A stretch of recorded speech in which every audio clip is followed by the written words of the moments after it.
Hello there, and welcome back to this gentle journey through the quiet universe. Before we begin, let the breath soften. Let the day fold itself away. Whether you are lying in the hush of evening or drifting in a quiet morning, let every sound move farther out, leaving only stillness close to you.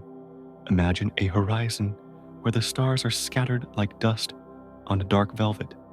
A faint red glow rests far away, steady and calm, like an ember waiting in the night. Around you, silence lingers like a soft ocean, and the darkness shimmers with a patient light. Why is it so difficult to get to Mars? It is not one leap, but a slow unfolding a path drawn across distance, time, and silence. The way to Mars is not a straight line, but a drifting tide that asks for patience, for endurance, for quiet strength. What if the journey is shaped less by the planet itself and more by the vast, invisible space in between? What if the emptiness is not empty at all, but alive with quiet tests for every traveler who dares to cross it? And where are you listening from now? A dim room, a warm blanket, a rainy window? Wherever you are, we share this same sky, and in this moment, the same wondering. If slow wanderings like this bring you ease, stay a little longer. No rush, no demand, only a soft place beside this glow. So let your thoughts fall into the rhythm of drifting starlight, and we will begin our gentle walk through the story of Mars, not in haste, but as if carried by a tide that always knows its way. And now, as thought drifts forward, like a tide without shore, it comes to rest upon a single glow, a small light folded into the dark. For as long as memory has stretched, Mars has shimmered as a red star, faint, yet certain, glimmering like a coal left glowing on the velvet of night. To eyes that gazed upward before glass and lenses revealed more, it was not a world of stone and dust, but a wandering ember. Unlike the still stars that held their places, its pale flame stirred the quiet of imagination, as if the sky itself carried a hidden breath of fire across the dark. And so, in every age, people lifted their gaze and drifted into wonder. The Romans gave it to their god of war, yet even that fierce name set against the hush of evening feels softened more like a murmur carried on the wind than a shout across the heavens. To the Greeks, it was Ares, to the Babylonians, Nergal, each people weaving the same glow into different threads of meaning, turning the red shimmer into a sign of something larger than the night. These were not measures or proofs, but gentle metaphors born from the way human hearts answered the vastness above. In truth, Mars is not a star, but a planet, a sphere of stone circling the sun, with patient steps as Earth does. Yet from afar, its valleys and deserts are unseen, its mountains veiled, its storms invisible. It offers only a steady glimmer, drifting softly across the constellations, neither hurried nor explained. In that simplicity rests its quiet strength, to draw the gaze without demand, to lift curiosity like a tide that rises without sound. Through countless nights, this red spark marked the rhythm of time. Farmers traced its rising, and its fading priests sought omens in its glow. Travelers found it among the constellations and felt at once steadied and unsettled. Yet beyond all ritual, beyond all fear, there was always the soft wonder. How could such a small light hold such weight? How could it speak without voice? How could it remind the human heart that the universe has no edge? In the stillness, Mars was not stranger, but companion, a silent witness to uncounted dreams. When glass turned to mirrors and telescopes reached farther, the mystery did not vanish. It only changed its phase. Mars was seen as a world with mountains taller than Earth's, storms wide, as continents' plains spread in silence. Yet, even as knowledge gathered, the glow itself remained, as it had always been a sign of distance, of otherness, of stories still waiting to unfold. Not only numbers and orbits, but an image soft and unspoken, reminding that wonder is never fully explained. To look at Mars even now is to hold both myth and measure together the fire that ancient voices named divine and the stone that science describes with patient detail.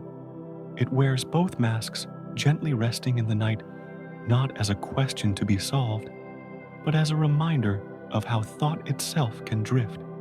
It is the red lamp that has watched generations close their eyes, whispering that the universe is wide and that to wonder is as natural as to sleep. And so, Mars remains not merely a destination, nor only a task to be achieved. It lingers as a symbol carried lightly through the dark, a spark of curiosity itself, inviting the mind to wander not in haste, but in the unhurried rhythm of wonder. And as the glow of Mars lingers softly in the sky, thought drifts like a tide toward the quiet dream it awakens in human hearts. For countless nights, eyes have lifted upward to that small red spark, and though no foot has ever touched its soil, gentle machines have gone before us, fragile emissaries, moving in silence. Probes have circled, rovers have traced faint lines across dust, each one like a patient whisper upon a surface no hand has known. These journeys have not been loud nor hurried, but steady, as though Earth itself were stretching out a careful hand to greet a distant neighbor. The moon was once the farthest step, a glowing stone close enough to walk upon, to stand and look back at Earth, as if gazing from the rim of a quiet bowl. But beyond that, near companion, lies another horizon, one that has called more softly, more deeply, carrying the sense of a second home waiting across the dark. The dream of Mars is not one of conquest nor of haste, but of standing where no one has stood, of breathing the silence of a new world, of listening to the hush beneath a different sky. This longing does not burn quickly, nor strike sharply. It unfolds like a slow thread through generations, like a song remembered only in fragments, hummed again when the night is clear. People picture the red deserts stretching under pale sunlight. Imagine thin winds moving across rocks untouched by rivers. Dream of two moons rising where only one has ever watched their sleep. These visions carry no urgency, no demand. They drift like seeds upon a wind, finding quiet rest in the soil of imagination. Every step toward Mars has begun with stillness, a telescope, a sketch, a photograph, a signal carried across the dark. And always, the desire has been more than to look. It has been to cross the distance itself, to turn the unknown into something touched, something felt.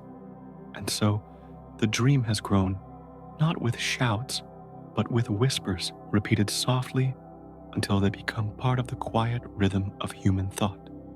There is something tender in this dream, for it does not arise only from need, but from wonder.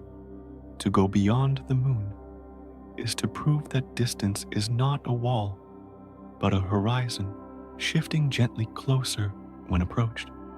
To reach another planet is to carry the idea of home into the sky, to set it lightly upon another shore. This is why the dream continues, even when the path is long, even when the way feels heavy.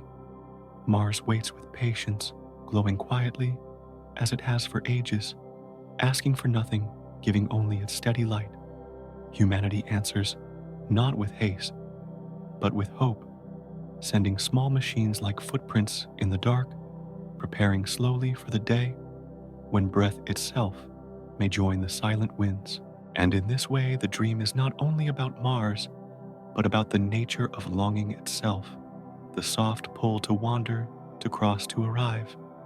And so, thought comes to rest here, in the calm truth that the dream of Mars is never sudden, never fierce, but wide and unhurried, flowing like a quiet river through time, carrying within it the gentle rhythm of curiosity that has always lived in the human heart. And from the dream of reaching another world, the mind drifts like a feather toward the quiet space that lies in between, where distance itself becomes part of the tale. The stretch from Earth to Mars is never a fixed line across the dark, but a shifting span changing as the two worlds circle the sun.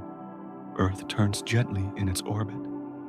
Mars moves in its wider loop, and the two never rest like dancers, circling the same center, yet never stepping together for long. Sometimes they lean closer, sometimes they drift apart, always breathing in the rhythm of celestial cycles. The journey is not a number, but an interval that swells and fades like the slow pulse of time itself. To imagine this movement is to picture two small boats upon a silent sea, each following its own current, never halting, never rushing, simply circling under unseen tides. At moments, the boats drift nearer, close enough that one could almost whisper across the water. At moments they part, carried gently by streams unseen. The crossing is easiest when they meet, yet still it asks for patience, for the waters in between are never still. This is why the path to Mars cannot be taken at any instant, but only when the cycles of the heavens open a door. The chance arrives like a season, not too soon, not too late, simply as part of the sky's unfolding rhythm. To travel, then, is to step through a doorway, left ajar open only for a breath of time, before it closes again, leaving the long, quiet wait for its return. Timing is not a wall, but a reminder that the cosmos moves with its own softness, asking us to move with it, never against it. And so, the distance is not measured only in miles, but in patience and waiting, in the gentle endurance of letting the path ripen in its own hour. To reach Mars is not a leap, but a drift, a long glide through stillness carried by orbits like hidden currents in an invisible ocean. The spacecraft does not cut straight across the gap, but bends its path like a leaf, moving with the wind, curving with the gravity of the sun, letting natural motion cradle it onward.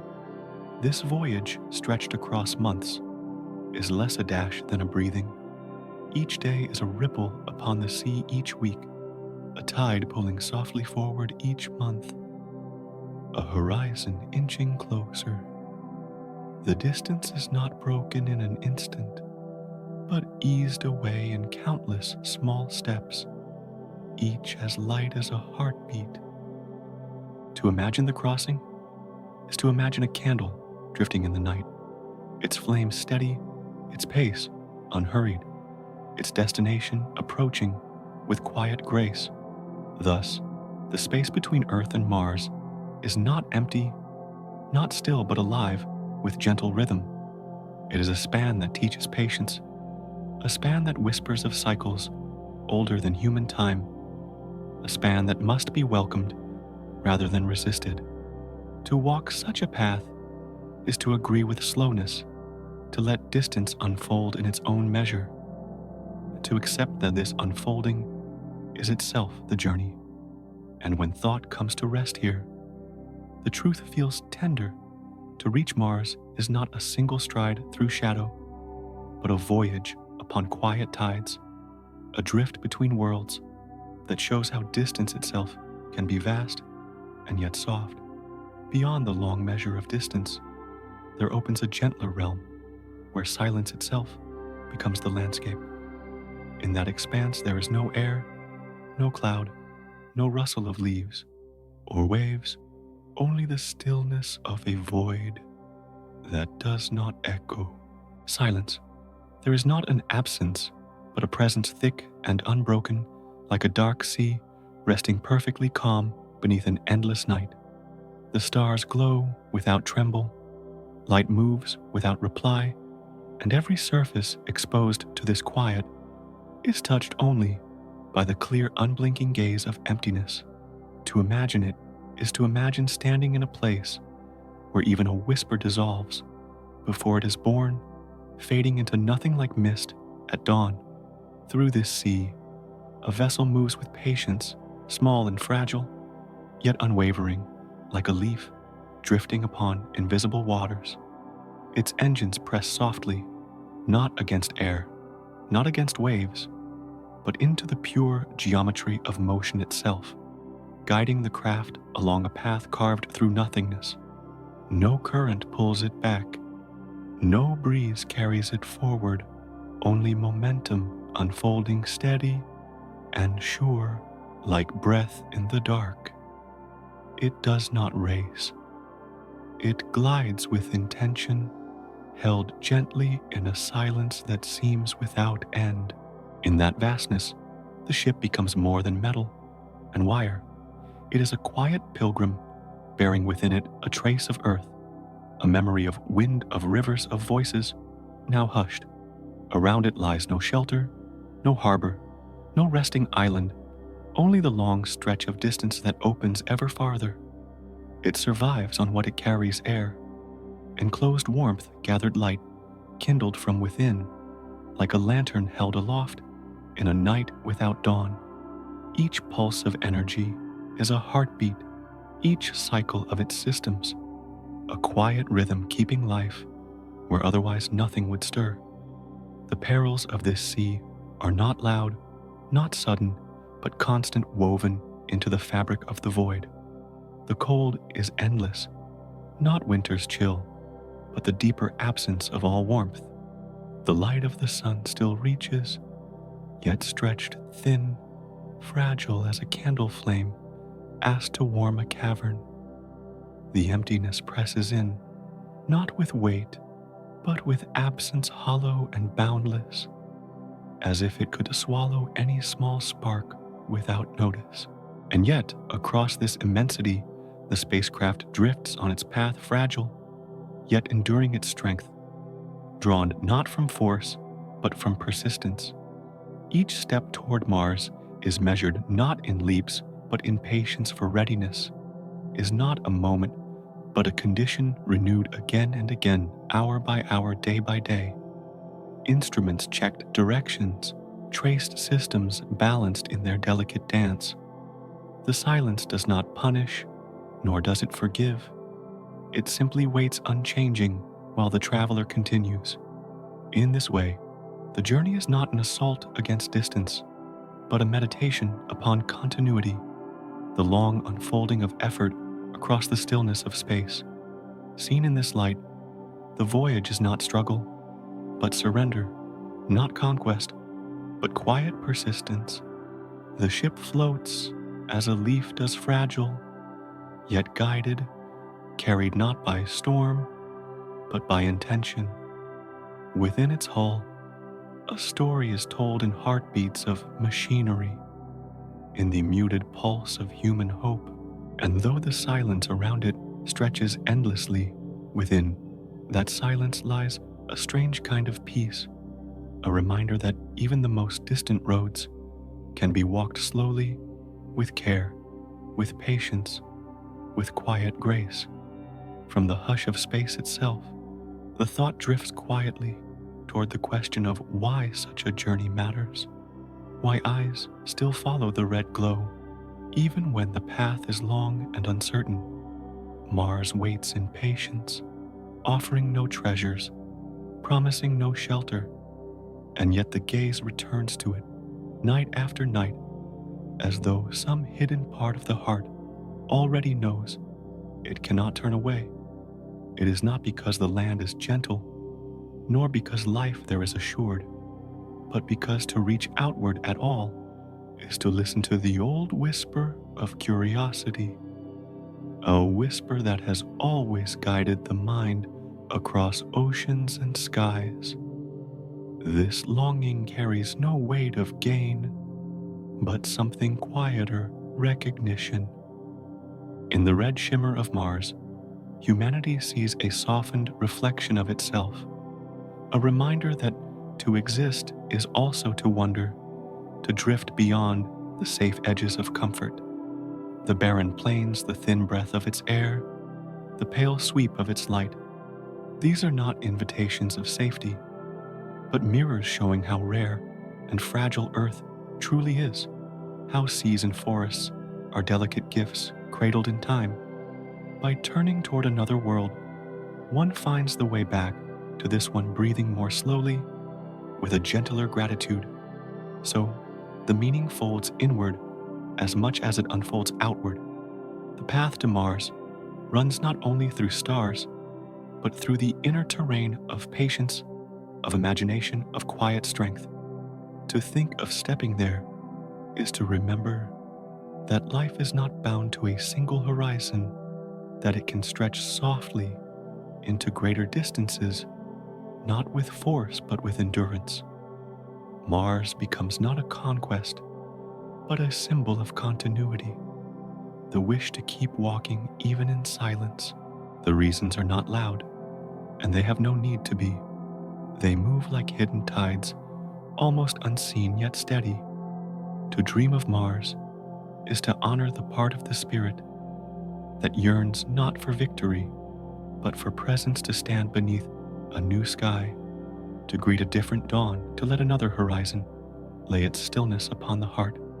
These are not prizes to measure, but gentle recognitions, like the way a song hums long after the note has gone, or how a flame glows softly even after the fire fades. Mars is distant and yet near. It drifts in a span that asks for patience, and still it shines within the same sky that cradles Earth each night. It belongs to the universe of stone and dust, and at once to the universe of dream and thought.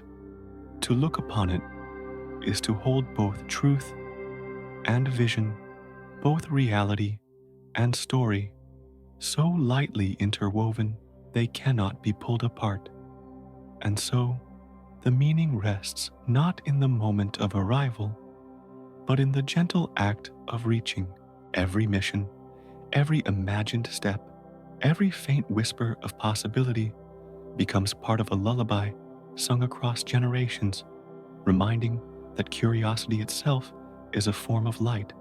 Mars glows not only as a planet, but as that light made visible, steady, patient waiting. And within the rhythm of the stars, the thought comes to rest. Mars is not sought for promises, but followed for its silence, for its quiet reminder that to exist is also to ask, and to ask is also to dream. Thus, the red world remains both far and near, both stone and vision, turning slowly in the night, as though it were always meant to be both real and dreamlike, carried together in the same breath. And from the stillness of distance, the thought flows onward, resting now upon the long span of time that stretches between departure and arrival. For to reach Mars is never a sudden crossing, but a passage measured in months, slow and unhurried, like the rhythm of tides upon a darkened sea. The journey is long because Earth and Mars are not fixed islands, but drifting worlds, each circling the sun along its own invisible path. When a spacecraft leaves Earth, it cannot move straight across like a bird through the air, for there is no air to part, no sky to cut, only the vast geometry of orbits, guiding its way soft and patient as lines traced in sand by the turning of water. To travel outward is to glide upon these lines, curving gently, letting gravity lead like a silent hand. And so the path extends not swift, but slow, unfolding across half a year or more, like a leaf carried down a long and winding stream. And in that length of time, months unfold, not as numbers, but as breaths, each one carrying the travelers deeper into silence. The ship moves steadily, yet to those inside time stretches wide each day, unfolding like a drop of water, falling into an endless ocean, leaving ripples that fade slowly into the dark.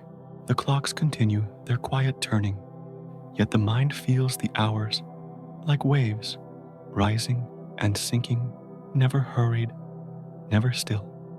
To live within this span is to learn patience to breathe with the rhythm of the void itself. Each day aboard such a vessel carries with it the sameness of repetition, yet within that sameness lies a soft weight. The body drifts in weightlessness, not pressed down by gravity, but floating gently as though caught in a dream where movement is unanchored. Muscles without their usual pull begin to soften bones, grow quieter, less burdened, like branches left too long in still water. The body becomes a reflection of its environment, adapting to silence, to suspension, to the absence of familiar weight. It is both freedom and fragility, both release and surrender. The mind, too, drifts in this long tide. To look through a window and see only darkness sprinkled with light is to feel at once wonder and solitude. Days become indistinguishable, each one merging into the next, like pages written all in the same shade of ink.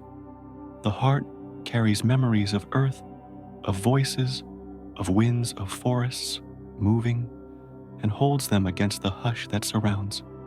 And though communication continues, signals take minutes to cross the void, each message softened by distance, as though the voices of home were wrapped in layers of silence before they arrive. In such a journey, patience is not only a virtue, but a necessity. The crew learns to live within cycles, not of seasons, but of small rituals. A meal prepared, a conversation shared, a moment of stillness, gazing into the unbroken dark. These rituals become anchors, gentle rhythms, to steady the heart against the endless drift of time.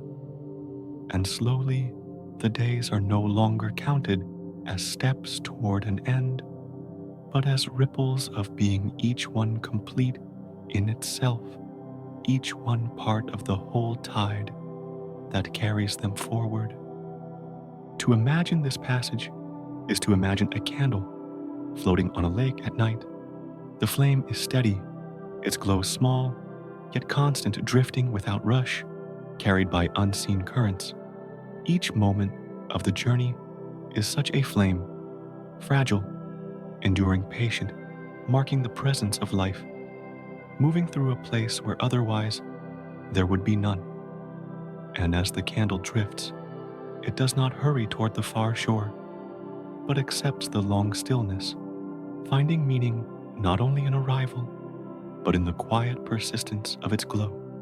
Thus, the months of travel are not a barrier, but a teacher showing that to reach another world requires not only engines and fuel, but also endurance of the spirit, the willingness to stretch time into something softer, something slower.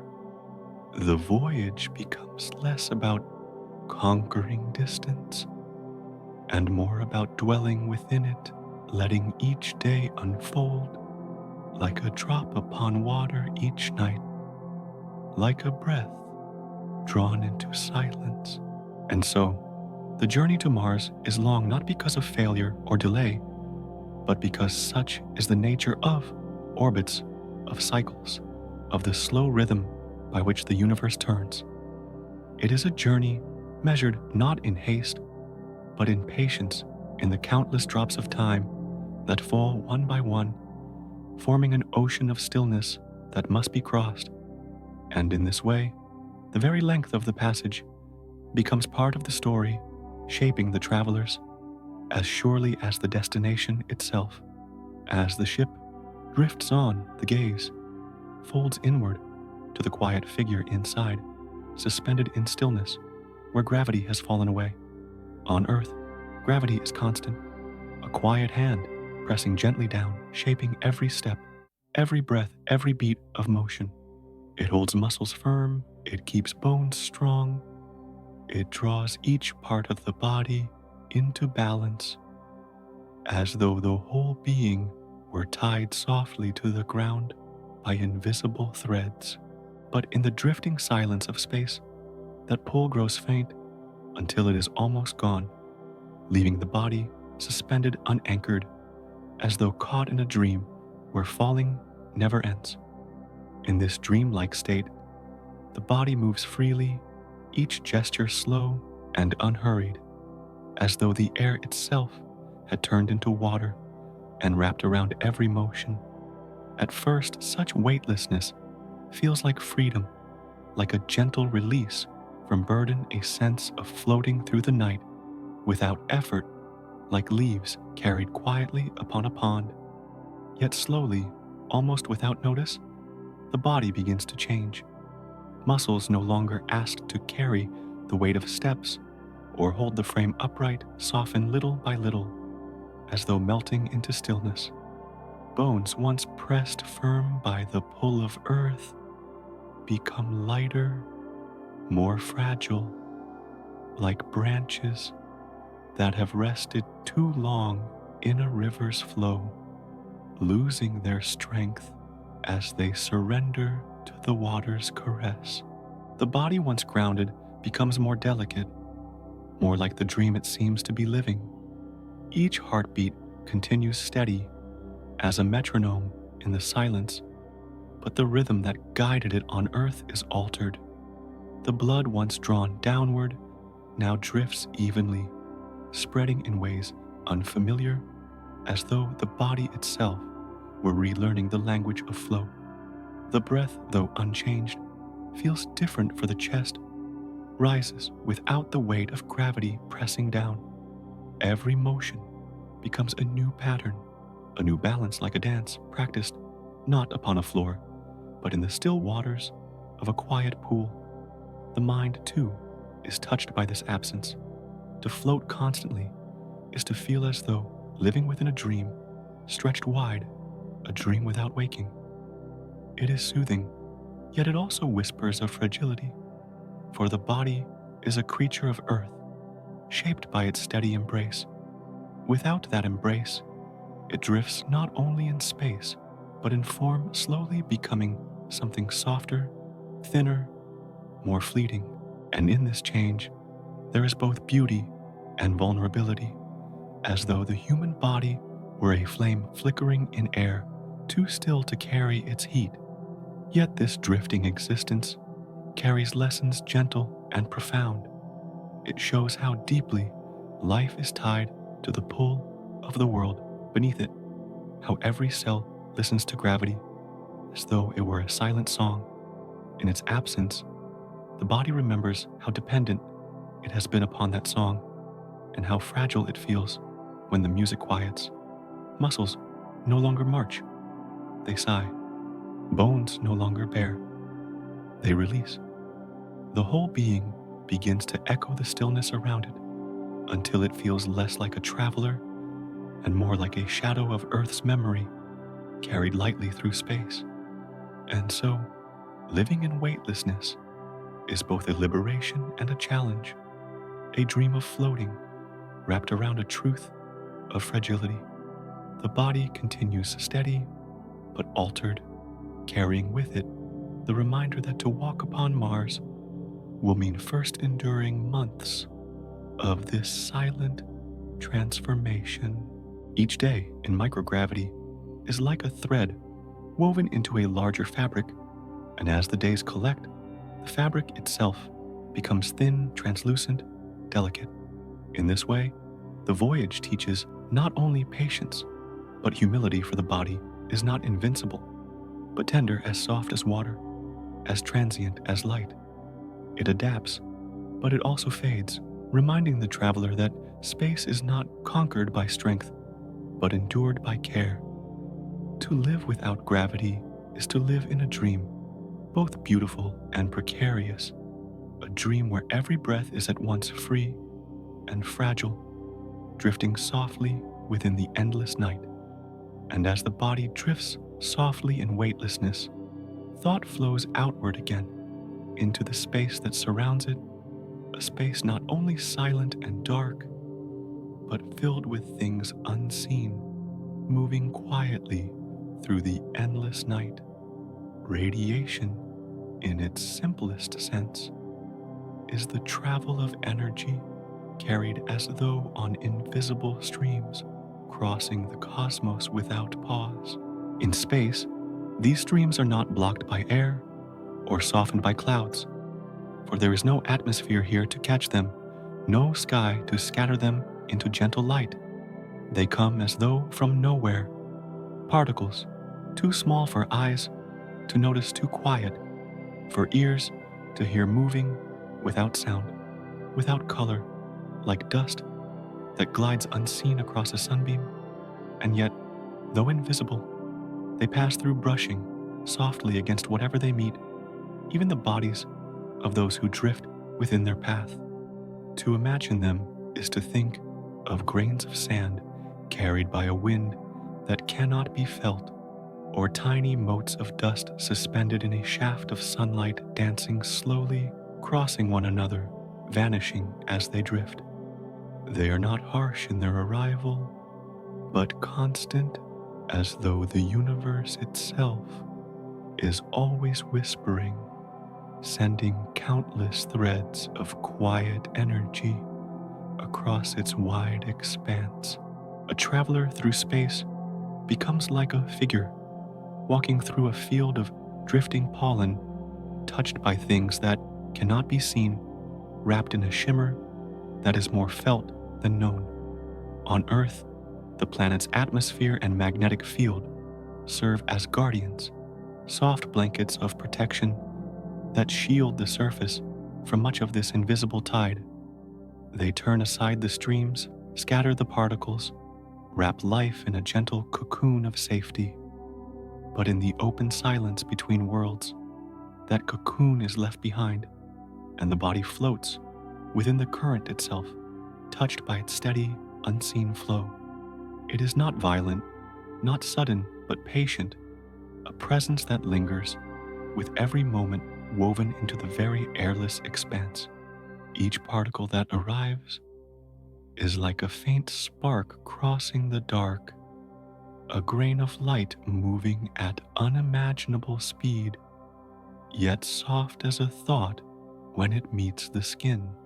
The body does not sense it directly, for there is no flash, no sound, only the quiet passage of something too small to be grasped. Yet with time, the countless grains collect like drizzle upon stone, each drop gentle yet together, forming a rhythm that cannot be ignored. In this way, radiation becomes a silent companion, always present, always drifting part of the background fabric of space itself. The challenge then is not in a single moment, but in the long unfolding of exposure.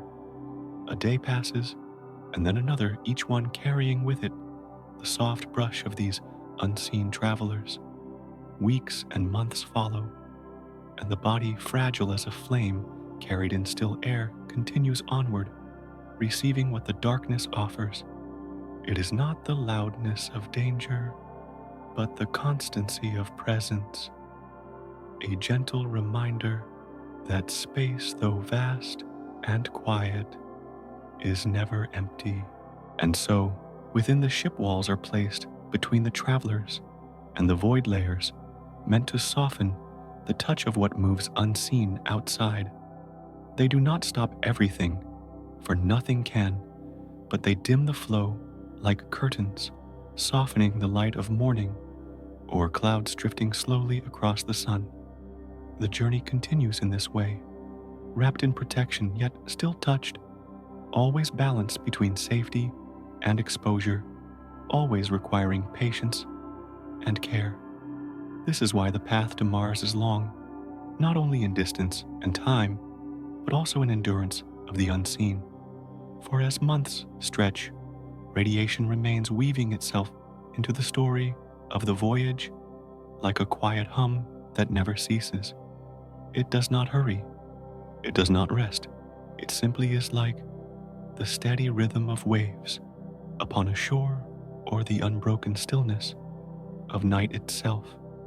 To travel through it is to accept its presence, to drift within its unseen tide, to move forward in harmony with what cannot be turned away. And so, the thought settles here, gentle and unhurried. The journey to Mars is shaped not only by distance, not only by time, but also by this invisible sea filled with dust-like sparks that pass silently through the dark. They are part of the great stillness, part of the endless rhythm of the universe, and they remind the traveler that every step outward is also a step into the unknown. Yet in that unknown, there is beauty, for even the unseen carries its own quiet light, a reminder that the cosmos, though vast, touches all who move within it. As the unseen dust passes quietly through the dark, there is also a hush that lingers closer, folded into the narrow rooms of the vessel. For those who travel, the vessel becomes the whole world, a small chamber carried through an immeasurable sea. Its walls hold life, yet they also define its limits, enclosing the traveler in a space no larger than a room, a fragile shelter, adrift upon an ocean without horizon. To live here is to know both safety and confinement, both the comfort of protection and the hush of being apart. Beyond the walls lies infinity, and within them only a narrow place to rest and breathe. In this way, the journey is as much about the mind as it is about the body. To be cut off from Earth is not simply to be far in distance, but to feel the absence of all that once surrounded life, the voices that filled the air, the skies that changed with dawn and dusk, the ground that offered footsteps and seasons. The ship carries none of these cycles. Its light does not shift with the sun, its air does not stir with wind, its walls do not open to fields or forests. It is a bubble of constancy floating through a river of change. And in this constancy lies both peace and weight. The silence that fills the vessel is steady, yet it is never empty. Machines breathe with a low hum, systems turn with faint rhythms, as though the ship itself were alive, whispering to keep its passengers company. Yet outside of these sounds, there is little else. Days pass with the same tones, the same walls, the same faces, and though routine brings order, it also brings stillness, a repetition that blurs the edges of time.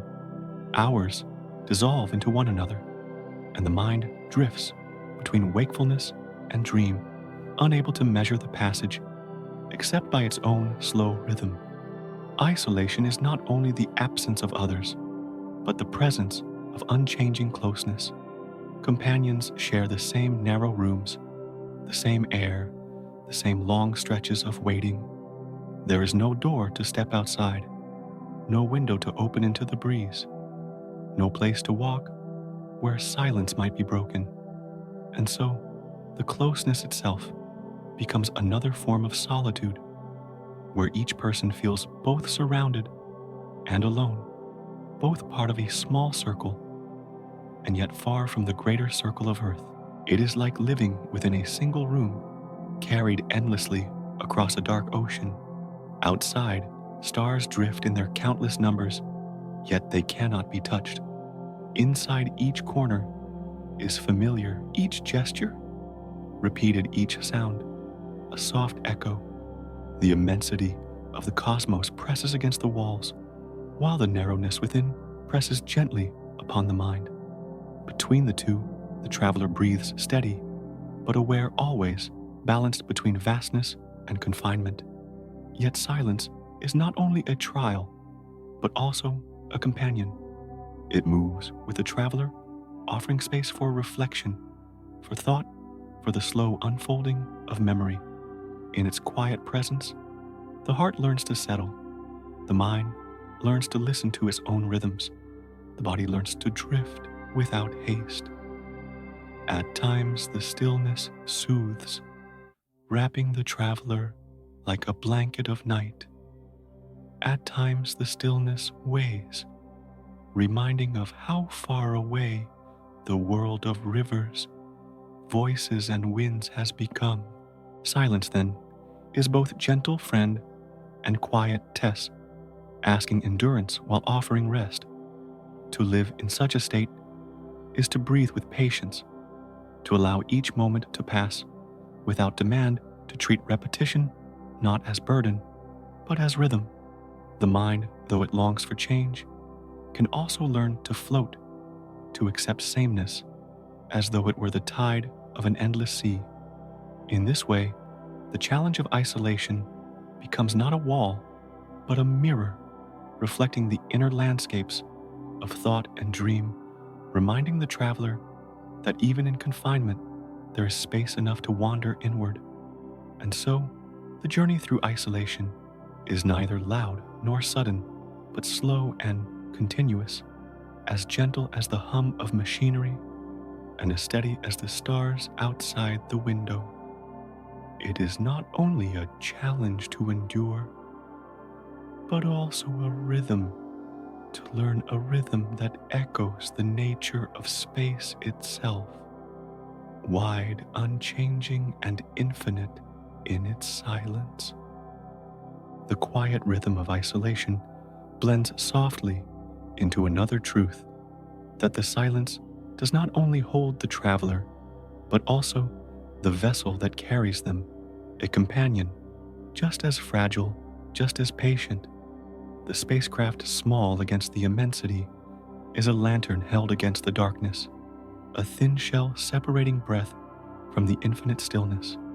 Within its walls, air circles gently purified and returned as though the ship itself were a silent forest, breathing back life to those who rest inside. Water drifts in quiet loops, a hidden stream that never runs dry, its presence soft as dew gathered in the night. Power flows from the sun, captured and stored like embers, cradled in a vessel, glowing with warmth that refuses to fade. Each system moves in harmony with the others, weaving a fabric so delicate that even a single tear could unravel the whole. To imagine this vessel is to imagine a candle set afloat upon invisible waters. Its flame is small, steady, but surrounded by winds no eye can see. These winds are not the breezes of earth, but the unseen tides of radiation, the emptiness that presses endlessly upon the hull, the distance that stretches without measure. The flame must be guarded with devotion, for there is no hand to relight it if it falters. Yet in its fragility, it glows, offering warmth and shelter within a sea of shadows. Each hum of machinery is like a heartbeat, a pulse echoing through the silence. Nothing rests, nothing sleeps, for every rhythm must remain unbroken. Lights must burn softly, air must flow without pause, warmth must hold steady against the void. The travelers may drift into dreams, their breathing slow and calm, but the ship remains awake. Its vigilance is constant, as though it too were alive, listening, adjusting, carrying them onward. Fragility does not mean weakness here, but attentiveness. Every circuit, every valve, Every current is tended with care, as though each were a thread in the fragile web of survival. Nothing is taken for granted. There is no river waiting to refill the stores of water, no forest to breathe new air, no shelter waiting beyond the long horizon. All that is needed must already be carried, as though the ship were a small earth, in miniature, a pocket of balance floating through the dark. And in this fragility, there is also beauty, for to endure so far with so little is to reveal the strength hidden in delicacy. The vessel does not race, does not thunder through the void. It glides with a quiet grace, almost unseen like a leaf carried by still waters. Within it is preserved the essence of home air that once moved through trees' warmth, that once shone upon oceans, voices that carry the memory of wind and rain. It does not leave earth behind, but holds it gently inside, folded into its fragile walls. The voyage to Mars depends as much on this quiet companion as on the human spirit. Just as the crew must learn to breathe with patience, the vessel must hold its own breath without pause, guarding its fragile flame across the distance. Together, they form a single whole human and machine moving as one, drifting side by side through the endless night. The ship breathes with them, shelters their rest, and in return they trust it, caring for its delicate endurance, as though it were another living being. To reflect on this is to see that the path is not only a test of endurance for people, but also for the fragile lantern they carry with them. It is not only courage and curiosity that sustain the voyage, but also the quiet persistence of circuits and wires of pumps and valves of light that must not dim.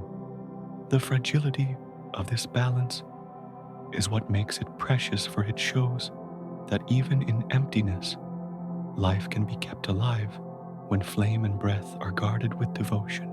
And so, the thought drifts into stillness. Again, the journey to Mars is not a conquest, but a long, delicate vigil, a candle glowing against invisible winds, a lantern held within the night. It is not only humanity that travels, but also the fragile vessel that endures beside them, each heartbeat of machine and of traveler, joined steady and unbroken, carrying light into the quiet sea. A pause lingers, and thought drifts gently from the silence of the long journey toward a softer vision, the idea of arriving and shaping a place where life might rest. The mind begins to picture what the first base on Mars could be, not as a fortress or a tower, but as a quiet shelter folded gently into the red dust. To imagine such a base is to imagine a nest, small and careful, cradled against a land both vast and still. It would not rise suddenly, but settle slowly, built with patience like stones, gathered one by one to make a resting place. The word habitat may sound technical, but here it becomes a whisper, a cocoon, a pocket of earth, carried into the unfamiliar hush of another world. The surface of Mars offers little comfort by itself, for its air is thin, its winds too faint to breathe, and its soil dry as ash. Yet from these very conditions, the vision of shelter grows like a lantern lit in the dark. The idea is simple in essence: to create a space where warmth can be held, where air can circle, where water can be found and kept. Each element sounds plain, but each carries the weight of life, like threads woven into fabric that wraps gently around the traveler. A base is not merely walls and roofs, but an embrace against the cold silence. In such a place, the body could breathe as it does on earth, drawing in air that has been gathered and softened, warmed, and purified, as though the ship of space had stretched its breath onto the surface. Light from the sun could be caught and stored like dew in a vessel, giving power to small machines that hum quietly in rhythm with human need. Water drawn from hidden ice or carried carefully across the void would circle through the base as though it were a secret stream, endlessly flowing, endlessly renewed. Each system, each thread of life, becomes part of a delicate balance, like a garden tended in the midst of desert silence. The first base is imagined not as grand, but as modest a beginning rather than an end. Perhaps no larger than a house, perhaps little more than a room where a few can rest and work. It is still enough to transform the land, for within it burns the quiet truth that life has placed its breath upon another world. To see such a base is to see not only metal and glass, but the presence of home stretched softly into new soil, fragile echo of earth, singing faintly beneath a different sky. This vision is not born of haste, but of patience. Just as seeds are planted long before they bloom, the base must begin small, its roots hidden its promise, unfolding slowly across time. It would carry within it the memory of forests, rivers, skies, yet it would not seek to replace them. Instead, it would serve as a bridge, a resting step between one world and another, between the comfort of what is known and the silence of what is waiting. In this way, the first base is less a conquest than a lullaby, a gentle note sung against the vastness. To imagine the travelers stepping into this place is to picture them carrying with them the breath of earth, releasing it into rooms that hold it carefully, like a jar holding the fragrance of spring. Outside, the dust drifts endlessly, the winds murmur faintly, the sun rises pale in the thin sky. Inside, warmth gathers light, glows, voices rise and fall in quiet conversation. The contrast is tender, not harsh, for it shows the smallness of life, yet also its persistence, its ability to carry fire into the cold and keep it alive. Each wall, each window, each system humming within the base would be a reminder that technology itself is fragile, yet also nurturing. Machines may seem hard and unfeeling, but here they are, as gentle as caretakers, sustaining breath, carrying warmth, protecting rest. They become companions as much as tools, their steady rhythms joining with the rhythms of the body, forming a harmony that allows sleep to come even in the midst of alien silence. In this sense, the base is not only built of steel, but also of trust, a trust as delicate as the faith that seeds will rise after winter. Thus, the idea of the first base becomes more than a plan. It becomes a dream that rests quietly in the mind, a dream of presence, of continuity of breathing in places where no breath has been before. It is not imagined as final, but as beginning as the first whisper of a larger story still to come. For now, it is enough to picture the glow of a small shelter beneath the pale light of a Martian dawn, a lantern waiting patiently, a nest folded into the red silence, carrying life across the distance and keeping it safe. Beneath the surface of Mars, hidden from the eyes that wander across its red deserts, there lies a quiet, secret one that rests not in fire or stone, but in the stillness of frozen water. It is not the flowing water of rivers, not the restless waves of seas, but ice buried in shadows, preserved like memory beneath the dust. To speak of this ice is to imagine a reservoir of silence, a cold breath folded carefully under layers of time. It lingers unseen, yet it carries the promise of presence like dew that never rose to the morning light.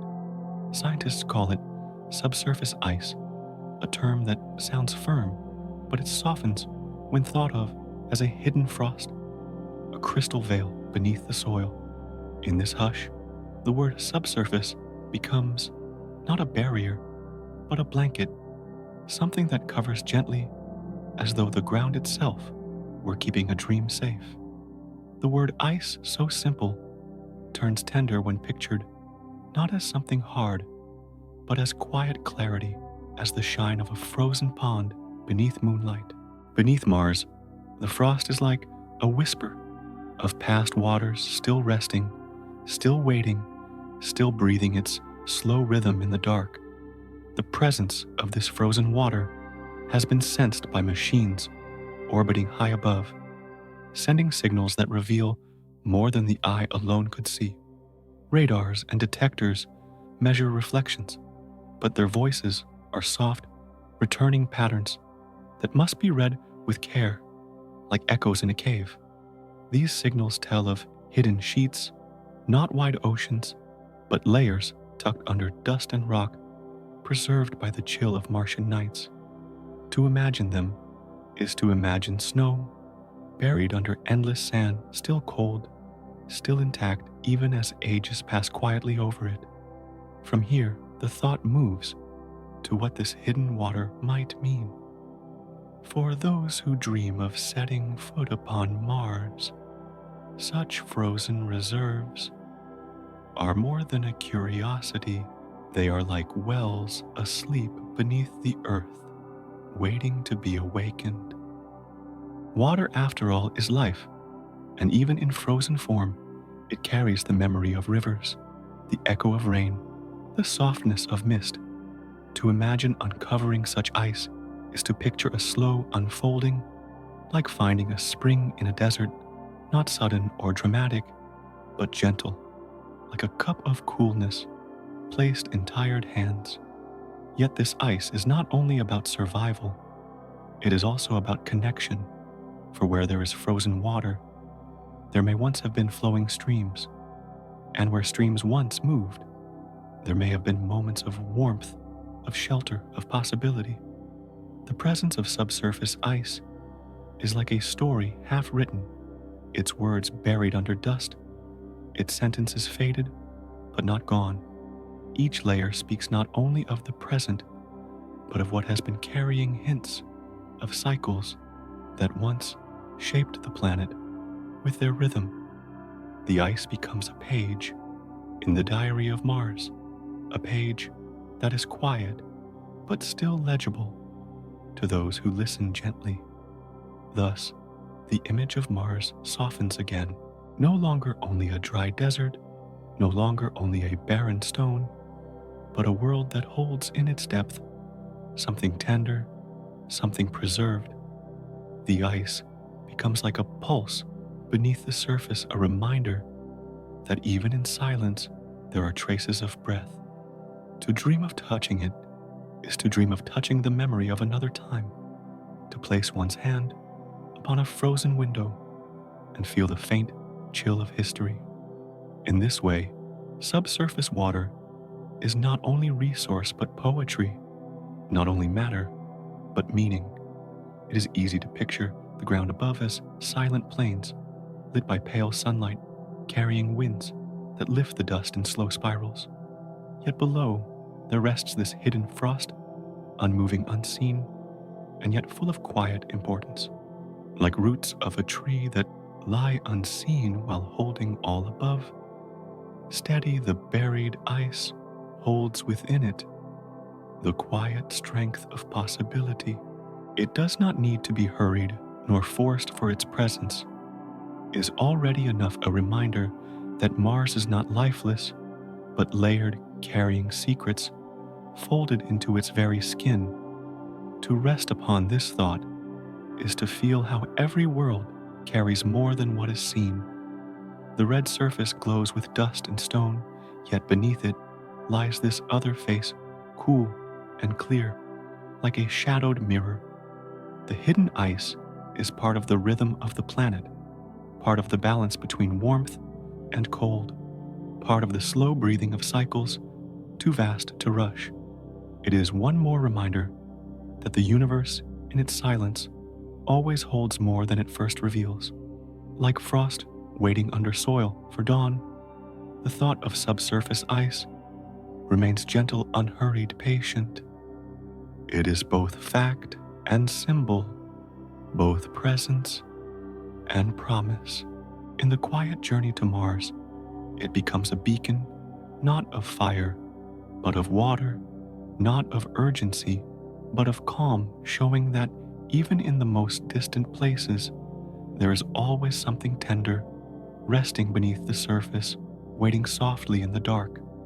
From beneath the frozen quiet of hidden water, thought rises slowly upward, meeting the air above where the sky of Mars waits delicate and pale. The atmosphere of Mars is thin, almost transparent, more like a veil than a blanket surrounding the planet in a whisper rather than an embrace. On Earth, air presses softly against the skin, filling the lungs with oxygen, the element that feeds each breath, as gentle and unnoticed as the rhythm of waves along a shore. On Mars, the air is far more fragile, carrying only a trace of that life-giving presence, as though the sky itself has forgotten how to breathe.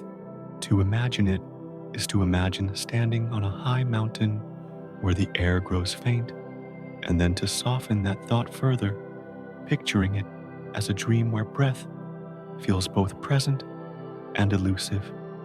In this hushed world, every breath becomes precious, not taken for granted, but guarded, held, and offered carefully.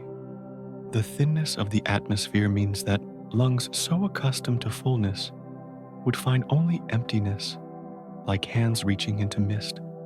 Oxygen, which on Earth flows freely, like a river, is here, reduced to a trickle, more like a distant spring hidden beneath stone.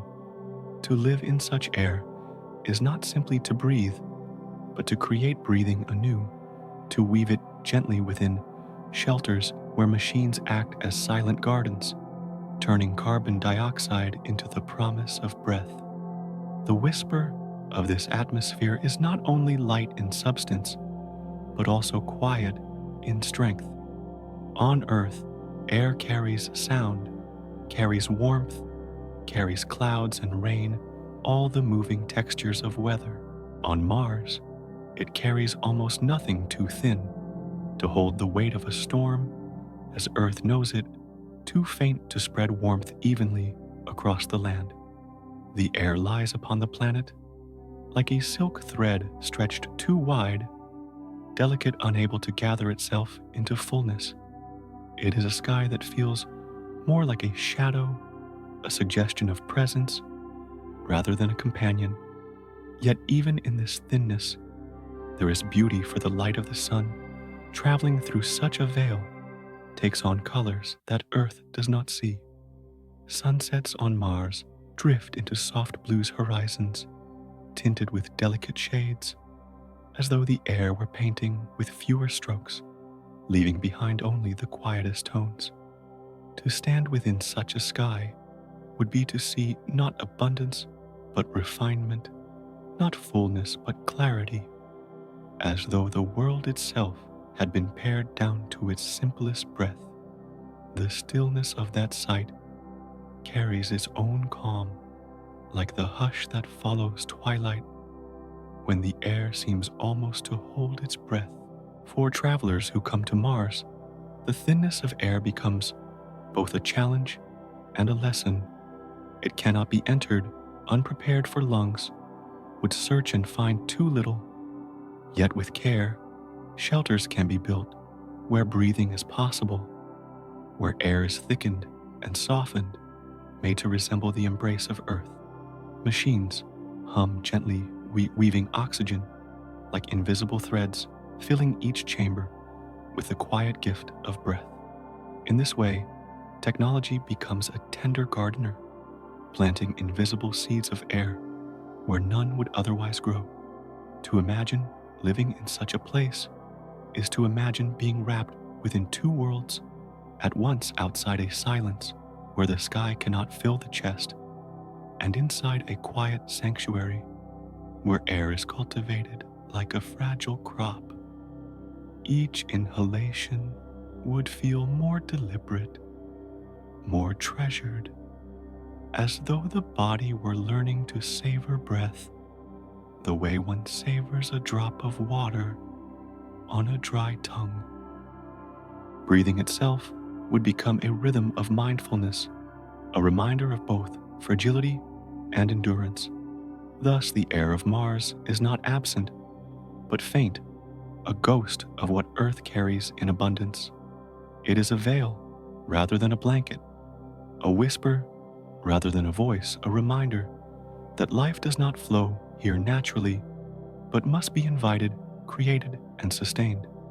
Yet in this very faintness lies a kind of wonder, for it teaches the value of breath, the delicacy of life, the patience required to nurture what is scarce.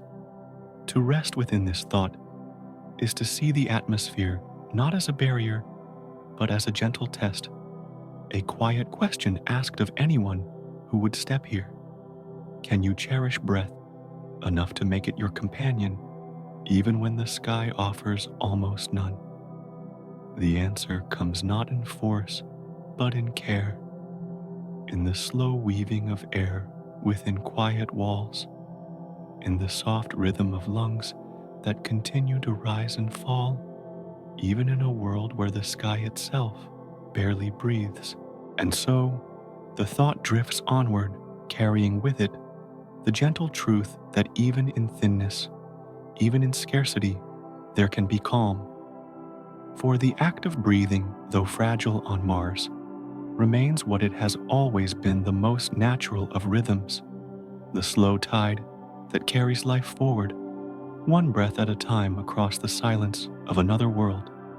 From the thin veil of air that lingers softly above Mars, thought drifts outward again toward the light that falls across this distant world, a light that is gentler, paler, and slower to warm.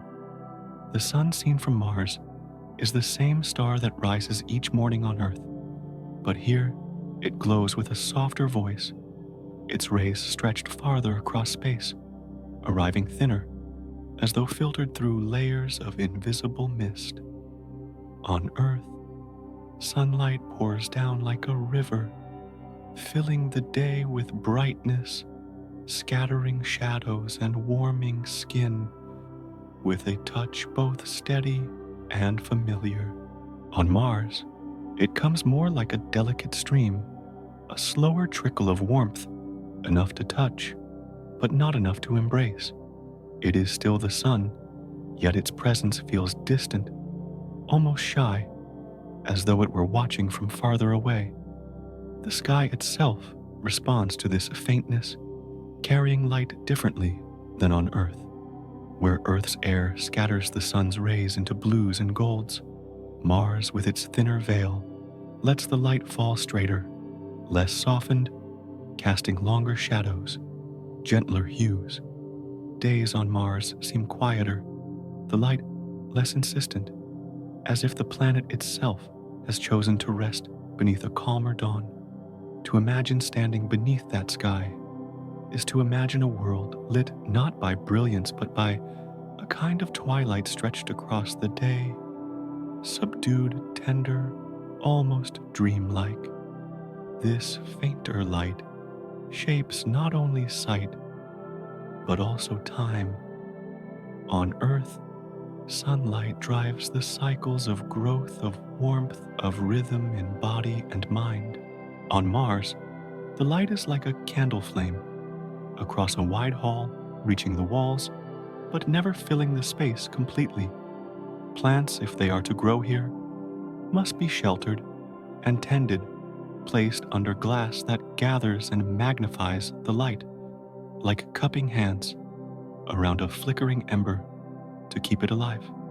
The dream of gardens on Mars is not impossible, but it will be a dream of patience, of nurturing under a gentler sky.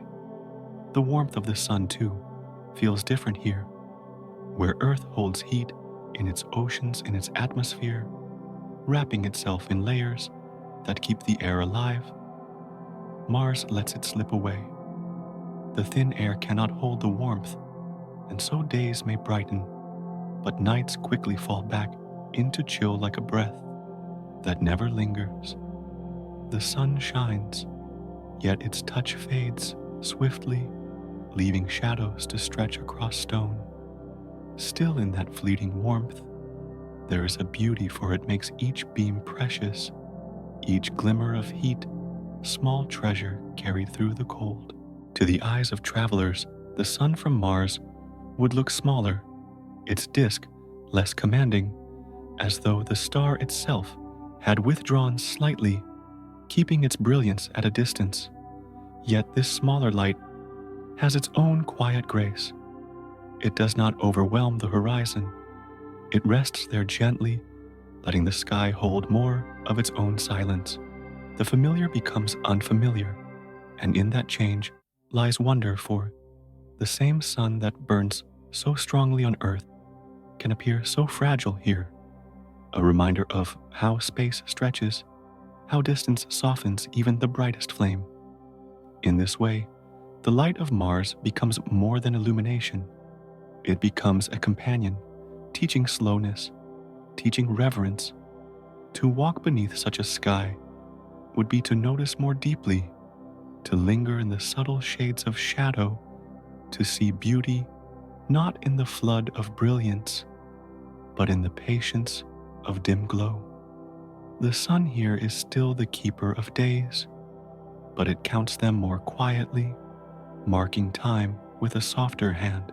To rest in this thought is to see that light need not be overwhelming to hold meaning.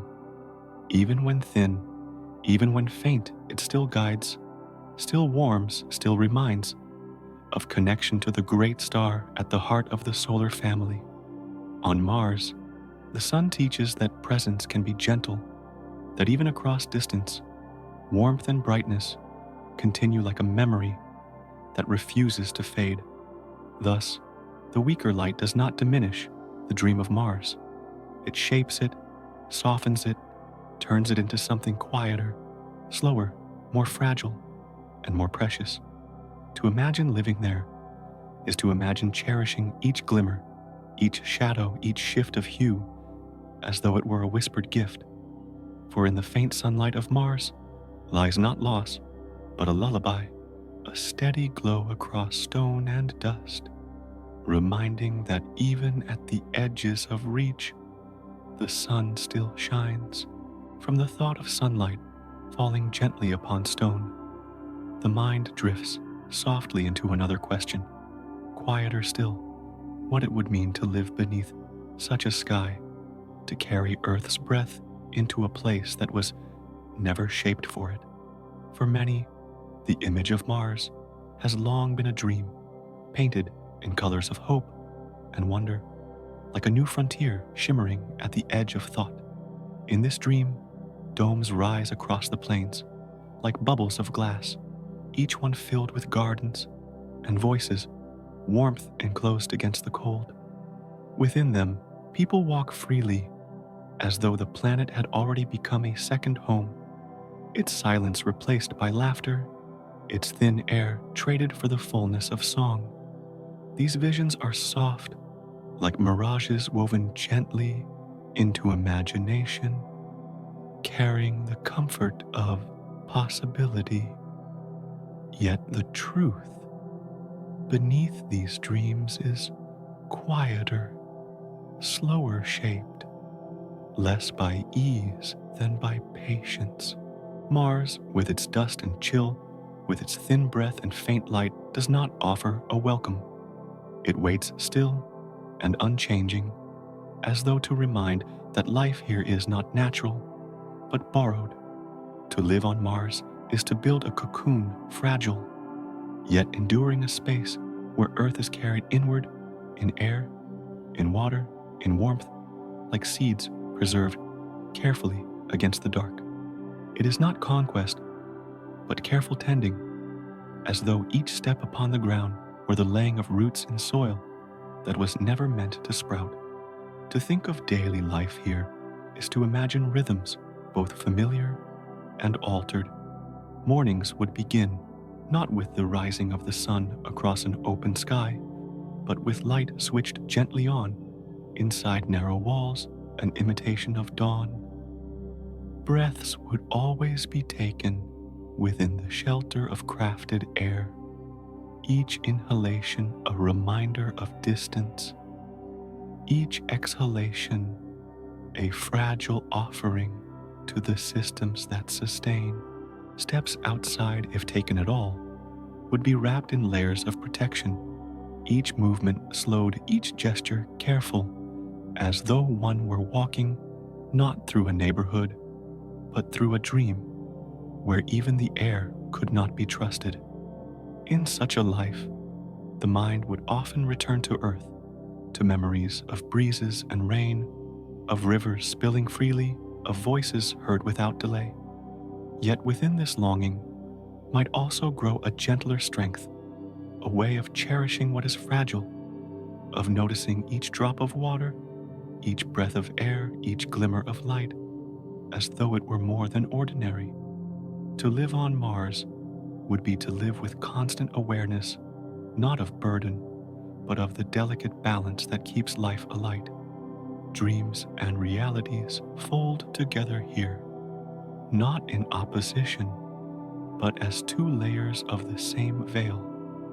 The dream brings vision, the hope that guides footsteps outward, the picture of possibility that makes the impossible worth trying. The reality brings caution, reminding that survival is not effortless, that every comfort must be crafted, that every moment of life is a thread woven with care. Together, they form the song of Mars, not a melody of conquest, but of endurance, of tending, of learning to breathe slowly in a place that does not yet know breath. The beauty of this vision is not lessened by its difficulty. In fact, it becomes deeper, softer, when seen through the quiet lens of patience. To imagine Mars as a second home is to see humanity not as invader, but as guest, bringing with it the breath of forests, the rhythm of oceans, the warmth of firelight. In this way, Mars becomes less a world to be taken, and more a world to be gently joined. Its silence kept its vastness, honored, its fragility matched with human care. Thus the thought rests between dream and truth, as if standing upon a threshold that opens both ways. To dream is to drift forward, carried by vision. To face reality is to pause, to listen, to move with patience. Between them lies the true path, a path not of haste, but of quiet endurance, of learning to let life bloom slowly beneath a colder sun, finding rest even in a place that has never known it. From the veil of dreams and realities that touch the thought of living on Mars, the mind drifts slowly outward toward another layer of truth, the quiet weight of what it takes to turn vision into being measured not only in time, but in resources vast as oceans. To imagine a base rising on Mars is to picture more than domes and air, more than gardens under glass. It is also to imagine the long chain of effort that stretches back to Earth, each link carrying the weight of materials, of energy, of care. Nothing upon Mars comes freely, not food, not warmth, not breath itself, for each must be carried or created, each must be sustained with patience. The thought of cost is not only numbers written in ledgers, but the gathering of countless streams, rivers of labor, oceans of dedication, each flowing together to keep a single, fragile flame alive beneath a distant sky. In this hush, the word cost feels less like a sum and more like a tide rising, quietly, pulling gently, reminding that to sustain life on another world is to lean upon the full measure of a planet behind it. Ships must be built, fuel must be drawn, machines must be crafted with delicacy, each a thread in the web of survival stretched across millions of miles. These threads are not light. They carry the weight of nations, of generations of hopes, gathered silently in the hands of many. To speak of resources is to think of energy, yet softened it becomes the image of sunlight caught in silver wings, electricity flowing like streams beneath the skin of the ship, warmth kindled like firelight within a lantern. It is to think of metals drawn from stone, shaped and polished into vessels that will cross the silence, each fragment of matter, lifted from Earth's embrace, as though a grain of sand carried across an ocean. It is to think of food, water, air, each drop, each breath, each seed, preserved like treasure, guarded so that it may unfurl again beneath another sky. The scale of this effort is vast, yet its meaning is quiet, for every journey outward begins with countless steps at home, steps taken not by one, but by many. Engineers trace their hands across blueprints, workers mold steel into forms, scientists shape equations into guidance, pilots prepare to trust machines with their lives.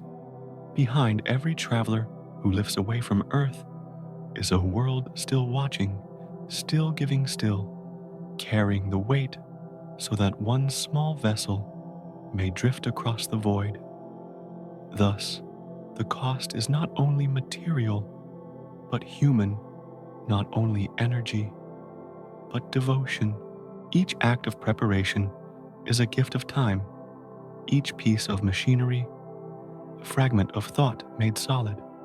To bring life to Mars is to weave together the unseen labor of thousands, each thread invisible on its own, but together forming a fabric strong enough to shelter breath within the unbroken silence of space.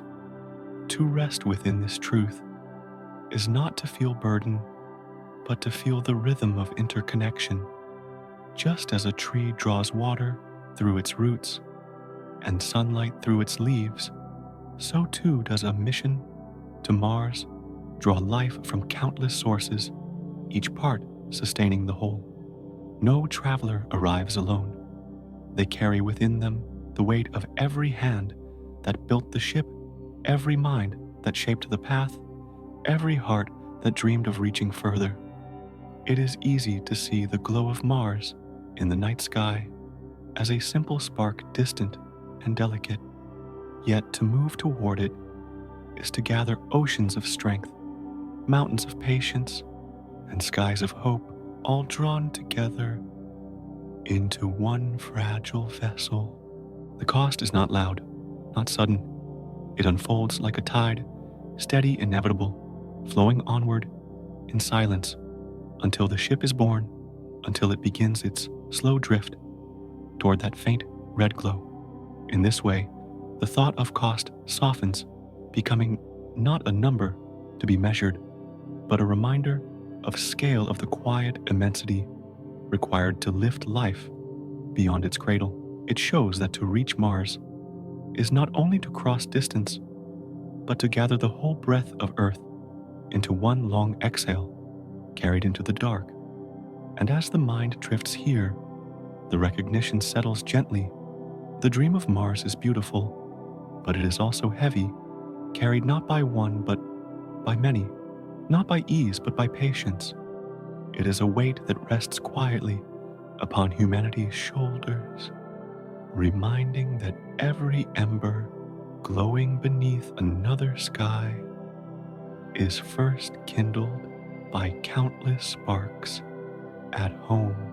From the long weight of cost and resources, the thought moves gently into a quieter question, one that lingers like a whisper in the silence. Is it truly worth the journey, worth the effort worth the patience of so many.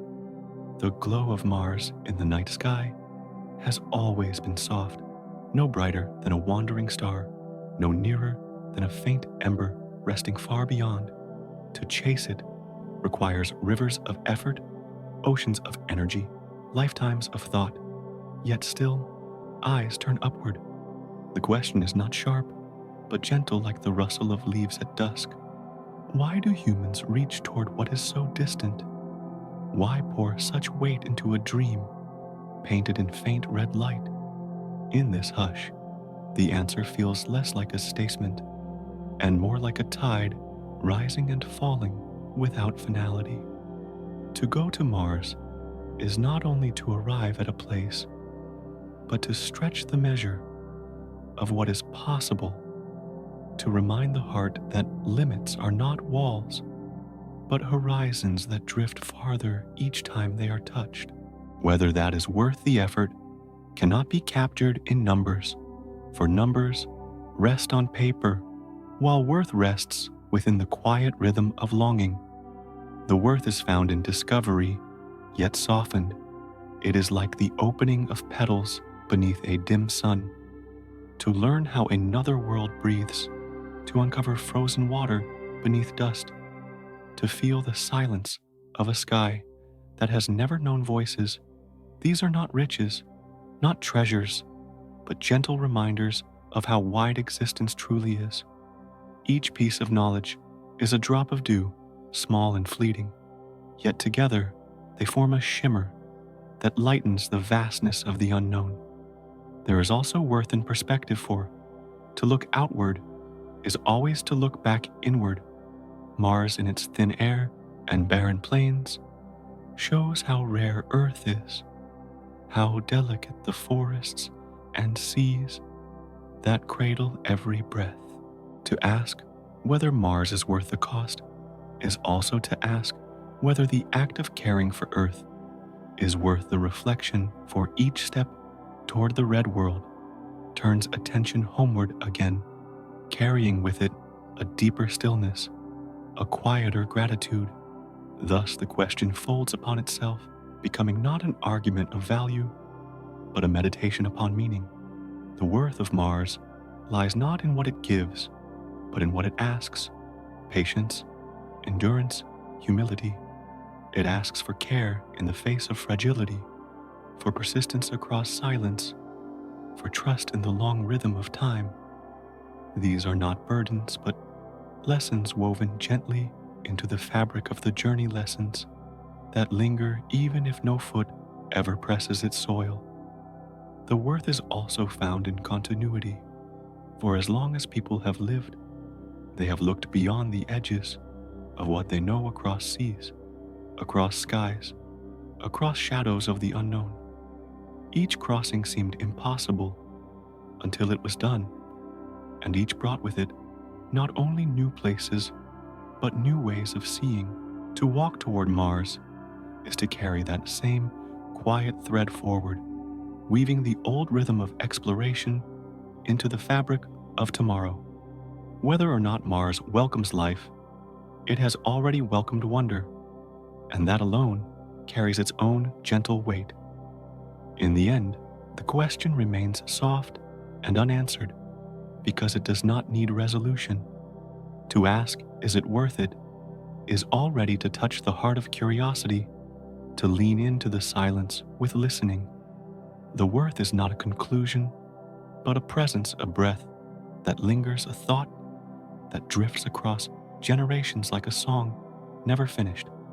So the mind rests here not with a verdict, but with a stillness. Mars may never give more than its quiet glow, yet that glow has carried human thought for centuries, guiding dreams across time. If the journey is taken, it will not be for riches, nor for ease, but for the same reason people have always looked upward, because to wonder is to live, and to reach is to dream. Thus the question, gentle and unhurried, remains suspended in the dark. Is it worth it? Perhaps it is not about worth at all, but about listening, about drifting with the rhythm of longing, about carrying the ember of curiosity wherever it leads. And in that light, the answer need not be spoken. It is already present in the quiet act of asking. From the gentle question of worth, thought drifts softly into memory, where stories of past attempts linger like faint echoes across the long corridors of time. Before the dream of human footsteps could be spoken, small machines were sent ahead, fragile emissaries of Earth, carrying instruments and signals, their paths traced across the silence. Not all of them arrived. Many drifted into silence before they reached their destination, becoming like whispers lost upon the wind. They are remembered not as loud defeats, but as part of the long rhythm of trying, each one a step folded quietly into the greater story. In those early days, space itself was like an uncharted sea, and each vessel launched was as delicate as a paper boat set upon vast waters. Some fell back before leaving Earth's embrace, their light fading before it could rise beyond the sky. Others traveled far, only to lose their voice at the edge of another world, their signals dissolving into static like ripples, vanishing into deep water. These endings, though quiet, were not endings at all, but markers of how the path was slowly being learned. The record of failure is long, yet it reads less like a list of mistakes and more like the patient unfolding of understanding. Each probe that faltered revealed something unseen, a misstep in design, a hidden challenge in the silence, a lesson that would guide the next attempt. In this way, failure became a teacher soft but persistent, like the tide that reshapes the shore, grain by grain. Without these silent pauses, there would be no steady progress, no path to follow toward the faint red glow. To think of these probes is to imagine lanterns set adrift, their flames extinguished one by one, yet each leaving behind a trace of light that guided those who followed. Some fell into the gravity of Mars itself, their descent unfinished, their impact unobserved. Others circled for a time, and then went still like leaves caught in an eddy before sinking into still water. Their silence is not a warning, but a reminder that the cosmos asks for patience, for humility, for endurance across countless attempts. The dream of Mars has always been larger than a single success or a single failure. Each mission, whether it thrived or faded, has added to the quiet tapestry of knowledge threads woven gently into the larger whole. The failures do not stand apart. They rest within the same fabric as the triumphs, shaping the pattern in ways unseen at first. They remind that every journey through silence is fragile, that even the smallest step forward requires countless unseen trials. Even now, when memories of those first faltering probes are recalled, they do not feel sharp. They drift more like distant waves, their sound softened by time. They are part of the lullaby of exploration, a rhythm of attempts and pauses of reaching and waiting. The story of Mars is not written only in success, but in the patience to continue through failure, in the trust that even silence holds meaning. To rest within this thought is to see that failure itself can be gentle. It does not erase the dream, it deepens it, making each new attempt more careful, more aware, more attuned to the stillness of space. The probes that did not arrive are not lost, but part of the long breathing of exploration, the inhaling and exhaling of effort, stretched across generations.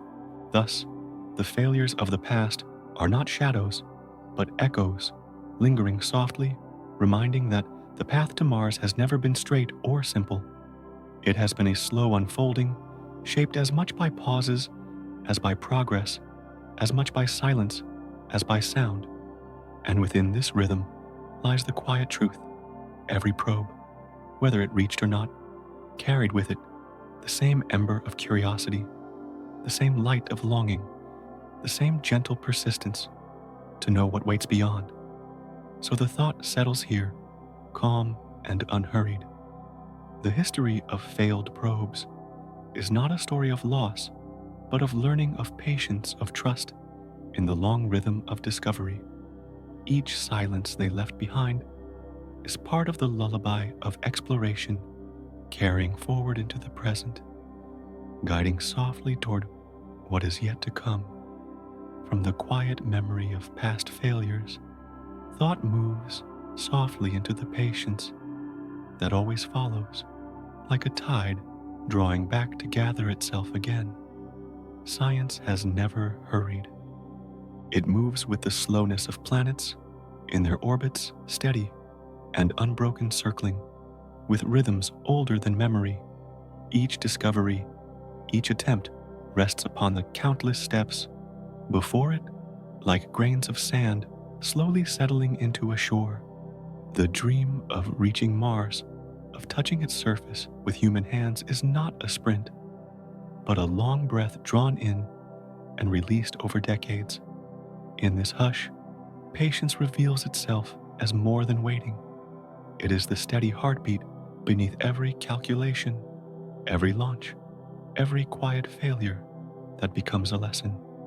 To breathe with science is to accept the pace of mountains, forming of rivers, carving valleys of stars drifting in their courses.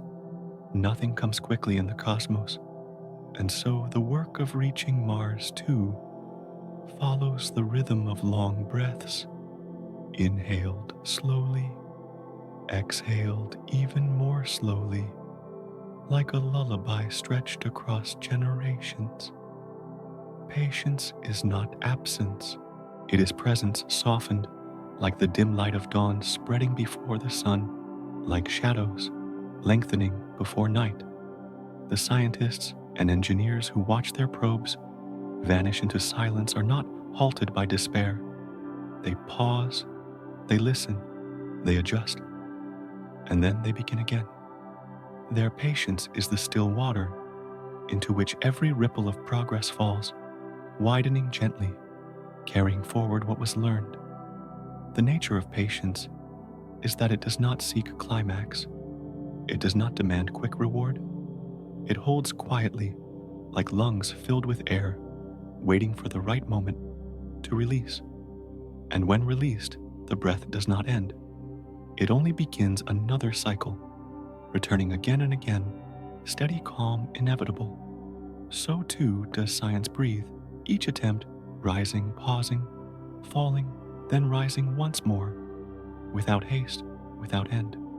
If one listens closely, this patience feels almost like the pulse of the earth itself, deep and unhurried, flowing beneath oceans, mountains, and winds. The path to Mars lies upon this same pulse, a rhythm that cannot be forced, that asks for surrender to its slowness. The failures, the delays, the long silences between attempts are not interruptions, but part of the rhythm itself. Pauses that give meaning to the motion, rests that make the music soft and whole. In this rhythm, there is a kind of comfort, for to know that science moves slowly is also to know that it moves with care, that it does not rush into fragility, but shapes its steps with the patience of stone shaped by water. Every idea is tested, every error examined, every pause allowed to stretch into understanding. And so, like breathing in sleep, the journey to Mars continues long and steady, each moment a preparation for the next. It is said that stars themselves live by patience, burning not in urgency, but in endurance, shining across millions of years, their light reaching us only after journeys longer than all of human history. If the stars can wait, then so too can science. If the galaxies can drift apart in silence, then so too can humankind drift toward Mars in its own time. The breath is long, but it is unbroken, and within it rests the quiet assurance that the journey is unfolding as it must. Thus, to speak of patience in science is to speak of trust. Trust that the next step will rise when it is ready. Trust that silence itself carries meaning. Trust that the rhythm, though slow, is steady, and that every inhalation, every exhalation draws humanity closer to its quiet dream. It is less a march than a meditation, less a race than a lull, less an urgency than a slow unfolding. So the thought rests here calm and untroubled. Science breathes. As we breathe, long and steady each cycle, carrying us a little further. Patience is its essence, its strength, its song. To listen to it is to hear the lullaby of discovery, a breath drawn from the stars themselves, exhaled gently across the stillness of time. From the patience of science, thought drifts into reflection like a tide that has reached the shore and now draws back soft and unhurried. The journey to Mars, often spoken of as bold and difficult, is in truth only one thread in a much wider fabric, a fabric woven by countless generations, by questions asked under starlight, by hands that built tools from a stone and later engines from fire. Each step has been quiet compared to the immensity of time, and yet each has been part of the same slow current that carries humankind forward. To look back is to see not a single achievement, but a line of moments, each small and fragile, yet gathered together into a river of motion. The ships that failed, the ones that flew the long pauses between them, all of these blend into a rhythm like waves folding one over another without urgency. The attempt to reach another world is not a break from this rhythm, but a continuation of it, a breath taken more deeply, a note played softly in the long song of existence. Nothing is ever lost in such a flow. Even the silences of failure, even the waiting years between progress, remain part of the whole, like shadows, shaping light or rest shaping music. In this way, the journey is not hurried. It cannot be, for time in the cosmos is vast and slow, and human life only a flicker within it. The flicker may be brief, but it is still light, and it joins the long chain of lights that have guided this path. Thus, reflection brings a kind of stillness, like pausing on a hilltop and seeing the valley below, realizing that every step taken was part of the climb. The dream of Mars is not a finish nor a peak, but one bend in a much larger path, a curve along the river that continues without end. To imagine otherwise is to mistake the breath for the body, the moment for the whole. Yet, when seen gently, it becomes clear that this one step, though small, belongs to something infinite. In this hush, the mind understands that the future does not demand haste. The universe has waited for eons. It will continue to wait. Mars, silent and patient in its orbit, does not call urgently, but simply exists a destination only because humans choose to name it so. To move toward it is not to conquer or to rush, but to flow naturally, like water finding its way to the sea, like wind passing over plains without need to hurry.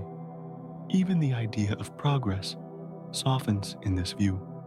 Progress is no longer a race, but a rhythm, no longer a prize, but a pattern. Each invention, each experiment is like the gentle rise of breath, filling the lungs, followed by the inevitable exhalation, quiet and calm. The journey to Mars rests within this breathing a single inhalation among many a single moment in the long respiration of knowledge. To remember this is to find peace, for if the journey is not urgent, then its weight is lighter, its pace more natural. There is no demand to arrive quickly, no pressure to finish what the cosmos has only begun. Instead, there is the calm assurance that humanity moves in harmony with greater rhythms, that each attempt is simply part of a song, already playing a song too vast to be rushed, too gentle to be forced. Looking back then is less about measuring distance than about recognizing flow. It is less about how far humanity has gone, and more about how quietly it has continued. The path from ancient firelight to spacecraft is long, but it feels seamless when seen as a current, each stage blending into the next without break. The reflection itself becomes a kind of lull, a pause within the larger breathing of history. So the thought rests untroubled, as the journey is seen for what it is: not an end, not a climax, but a step small and steady in the endless flow of the universe. The stars still shine, the planets still turn, the cosmos still breathes. Mars waits, not with urgency, but with silence. And in that silence lies the gentle truth. The journey itself is part of the dream, and the dream is part of the flow, wide and unending, soft as the breath that carries the traveler into sleep. From the memory of journeys, measured in effort and patience, thought returns softly to the planet itself, the quiet presence that has waited far longer than human eyes have searched for it. Mars remains where it has always been, circling the sun with a rhythm so steady that centuries pass like the ticking of a distant clock. The orbit is a path both simple and profound, a curve traced in silence, without pause, without urgency. To imagine this movement is to picture a lantern drifting endlessly in the dark, glowing faintly, yet never dimming its course, unbroken across the sea of time. The sun, vast and unwavering, draws Mars close and lets it drift away again in the same pattern, repeated through ages, like the inhalation and exhalation of a breath too large to be heard. Each cycle of distance and return becomes a lullaby of motion, a song without words, where the notes are only shadows and light. It is this slow circling that cradles the planet, a rocking that has lasted for billions of years, gentle as the sway of a cradle. In this view, Mars is neither goal nor challenge, but a companion to Earth, another bead on the thread of worlds, turning endlessly around the sun. Their paths never touch, yet they move together in a harmony so ancient that no memory reaches back to its beginning. To look at Mars is to see not a destination waiting to be reached, but a neighbor drifting in the same great tide, a quiet presence always visible when the sky is clear and the night is patient. Thus, the red planet becomes less a place to conquer than a reminder of rhythm. It circles not for us, not because of us, but simply because that is the nature of orbits, the nature of balance. And in that balance lies a kind of peace, a reassurance that the cosmos continues, whether watched or unwatched, whether visited or left alone. The circle holds steady, and the planet drifts onward, faithful to a path written long before any human drew maps of the heavens. To imagine Mars turning is to breathe more slowly. The mind follows the planet's arc, the way the chest follows the rise and fall of air, a rhythm that asks for no effort, no striving, only release. The thin glow of sunlight that touches Mars does not waver. It does not demand, it simply arrives each dawn and fades each dusk, as if whispering that time itself is patient, that there is no need to hurry where the stars are concerned. This patience is soothing, for it suggests that Mars will always be there, moving with its soft red light across the seasons, across the centuries, across the quiet unfolding of all human dreams. The planet waits without waiting, existing without expectation, a calm witness to the flow of time. Just as a tree grows slowly in the dark soil of Earth, Mars turns slowly in the dark sea of space, its roots invisible, its crown always bathed in the faint touch of the sun. From here, reflection softens even further. Mars is not a test of endurance, but a mirror of continuity, not a challenge, but a sign of the gentle order that pervades the solar system. Each orbit is a circle that closes without end, each turn another reminder that existence is not a line to finish, but a cycle to breathe within. The red planet with its steady course joins Earth, Venus, Jupiter, and all the others in the slow dance around the sun, and together they weave a harmony that never breaks. And so, to rest with this thought is to rest with the cosmos itself.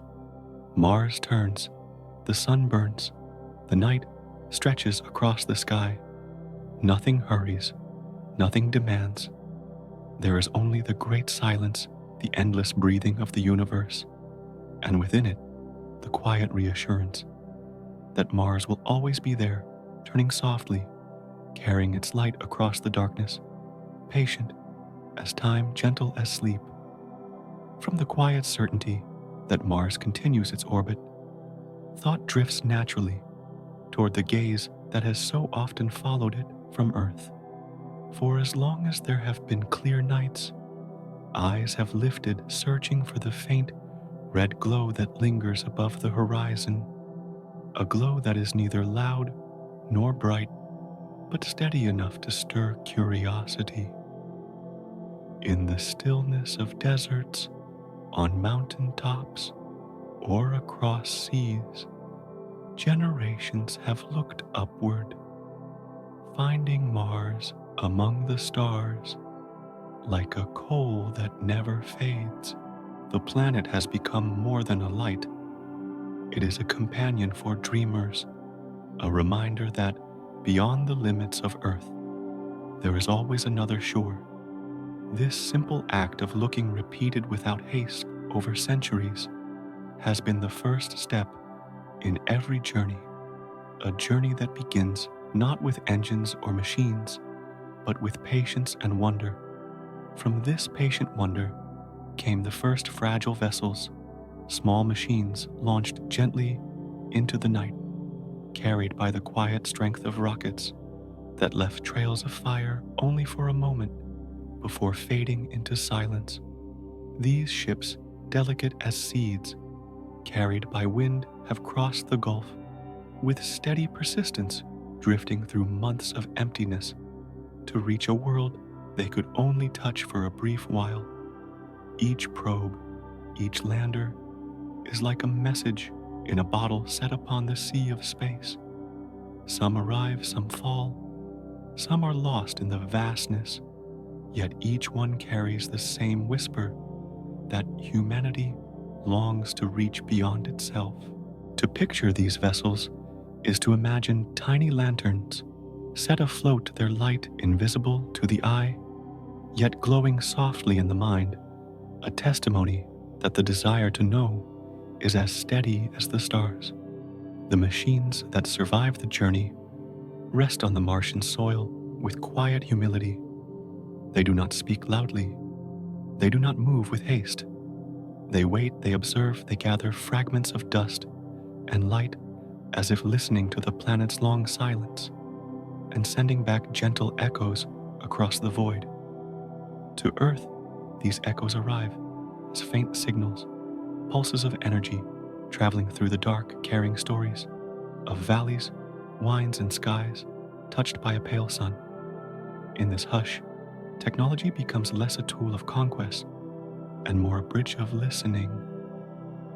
A rover's wheel is not a mark of dominance, but a soft step upon an untouched shore, as though dipping a hand into still water without disturbing its calm. Each photograph, each measurement is like a pebble picked up from a riverbed, simple and small, yet filled with meaning when held in the palm of memory. To think of this is to breathe more slowly, for it reminds the mind that reaching outward need not be urgent. The ships are small, their journeys long, their arrivals patient. They embody the truth that knowledge grows, not in leaps, but in quiet layers, like rings in a tree or ripples in a pond.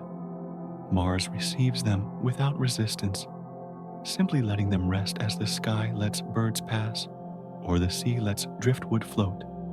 Thus, the story of exploration becomes a gentle rhythm of looking, sending waiting and listening.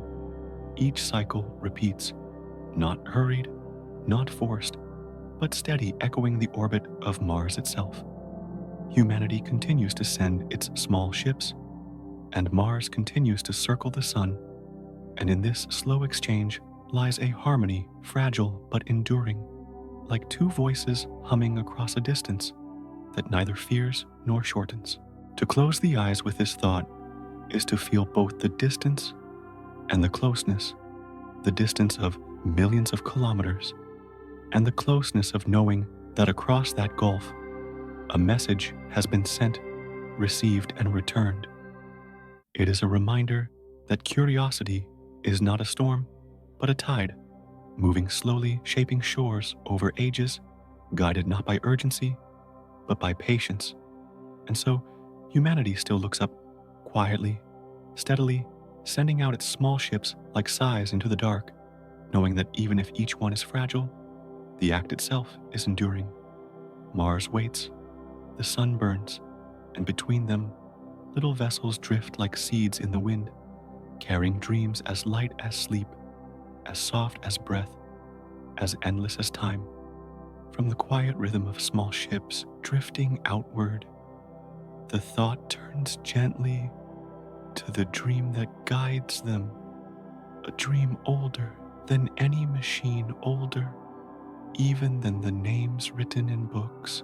Mars has been imagined in stories drawn in maps of the mind, painted in colors of rust and fire, always distant, always mysterious. Yet though it remains beyond the reach of footsteps, it does not vanish, for dreams do not dissolve in silence. They rest like seeds, waiting for a season not yet come. In the stillness of night, when Earth itself seems to breathe slowly under its blanket of stars, the dream of Mars rises like a faint echo within countless hearts. It is not an urgent call, not a shout that demands action, but a murmur that lingers as though reminding humanity that beyond the horizon lies another shore. This murmur is patient as the orbit of planets, repeating not with haste, but with certainty. The dream, though unfulfilled, continues to shape thought and imagination. It lives in the designs of ships, in the quiet calculations of scientists, in the whispered hopes of those who look at the sky before sleep. Even when attempts falter, when vessels fail, the dream does not collapse. Instead, it flows onward, changing shape, softening, finding new paths, as a river does when it meets stone. There is a gentleness in such persistence, for it shows that longing does not need triumph to survive. A dream can exist in waiting and watching, in imagining, and still be real. To think of Mars is to hold in the mind a vision both sharp and blurred, sharp enough to inspire, blurred enough to remain open, a horizon that is never closed. At times the distance may feel endless, like a road through a desert without end. Yet even there, the image of an oasis sustains the traveler, and so too does Mars sustain the imagination, not as a promise that must be fulfilled now, but as a reminder that hope is not measured in urgency. It breathes slowly, like sleep, like tides, like the orbit of worlds that circle their suns for eons without change. Thus, the dream becomes not a single goal, but a quiet companion to humanity's wider journey. It rests beside thoughts of the sea, the sky, the stars, reminding each generation that there are places yet unseen, and that the act of imagining them is itself a step into the unknown. In this way, Mars is already close, not in distance, but in presence, like a thought that lingers even when the room is silent. To close one's eyes and picture, it is to feel how the mind itself becomes a vessel floating outward without need for metal or fire. The dream travels in this manner, weightless, invisible, unbound by engines reaching Mars, not in body, but in spirit. And though it may not yet plant its roots upon the soil, it has already taken root in the quiet fields of thought, where no distance can uproot it. From here, the dream does not end. It waits patient as frost upon a window, patient as dawn that follows night. It does not fade, because it is not bound to achievement alone. It belongs to the rhythm of longing, which is as steady as breath, as continuous as the pulse of stars. And so, the dream of Mars remains ungrasped, yet unbroken, distant, yet present. It hovers softly above the horizon of time like a moon that never sets, like a light that flickers but does not go dark. To think of it is to feel the calm weight of possibility, gentle enough to soothe, steady enough to endure. Mars turns Earth, turns, and in between them, the dream drifts, not vanishing, not urgent, simply there. A quiet presence as endless as the sky, as patient as sleep. Like a veil that softens every sound, the stillness of the universe stretches gently over all attempts, wrapping them, not in judgment, but in calm. No matter how far ships travel, no matter how carefully plans are drawn, each motion dissolves into the vast quiet that has no edge, no center, no haste. It is as though every effort becomes a single ripple upon an endless sea, spreading slowly until it fades into silence. The silence is not absence, but presence. It breathes softly between the stars. It lingers across the void. It hums within the spaces where nothing else moves. To listen for it is to feel the weight of infinity, not as burden, but as a blanket that steadies restless thought. It is a silence older than stone, older than oceans, patient as the orbit of planets, patient as the slow turning of galaxies. Within this silence, human attempts appear delicate, almost fragile, like lanterns set afloat upon a dark river. Each launch, each probe, each step into the unknown glows for a moment, carrying with it the warmth of hope and the light of curiosity. Yet the river is vast, the night immeasurable, and the lantern drifts without stirring the great expanse around it. The silence does not resist, nor does it yield. It simply holds everything within its embrace. To reflect on this is to see how smallness need not be despair, for in the quiet scale of the universe, even the tiniest gesture endures, not because it changes the whole, but because it joins the rhythm of all that is. A ship crossing the void, a signal echoing outward, a dream whispered into plans. All of these rest within the silence, and the silence accepts them without measure. Thus, every effort, whether it succeeds or falters, finds its place in the stillness. A mission lost becomes not a tragedy, but a note fading into a wider song. A mission fulfilled becomes not a conquest, but a candle that glows for a while before its light blends with the stars.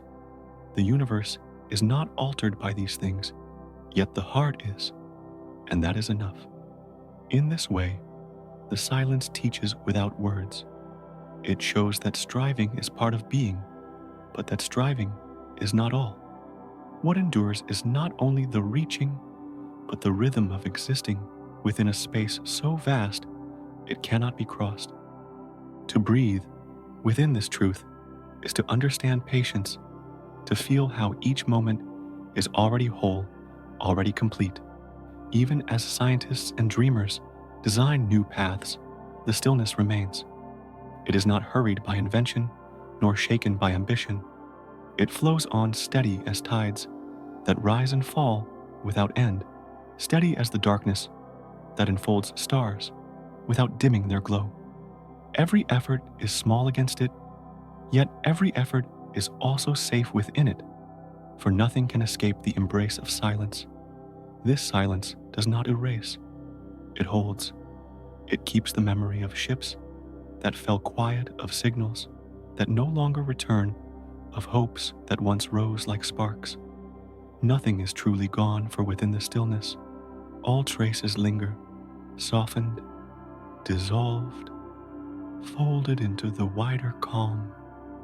It is a silence that does not end, a stillness that breathes with every turning world. And so, when one thinks of human efforts reaching toward Mars, it is not with the urgency of conquest, but with the gentleness of continuity. Each step is small, yet each step is part of the wider stillness, moving not apart from it, but within it. The dream does not fight the silence. It drifts inside it, carried like a leaf upon a slow-moving stream. The stillness of the universe envelops every effort, making them both fragile and eternal. Fragile because they do not break the quiet. Eternal because they are never truly lost. They are absorbed into the hush, like breath into sleep, like light into dusk. In this way, the universe does not resist human attempts, nor does it rush them forward. It simply waits silent and patient, holding all in its embrace. And within that embrace, effort and dream alike become part of a larger rhythm, as soft and endless as the turning of stars. The red planet drifts on steady in its path, circling the sun with quiet patience. It does not hurry, it does not turn away, it simply follows its orbit, as it has for ages, a soft ember glowing against the wide dark.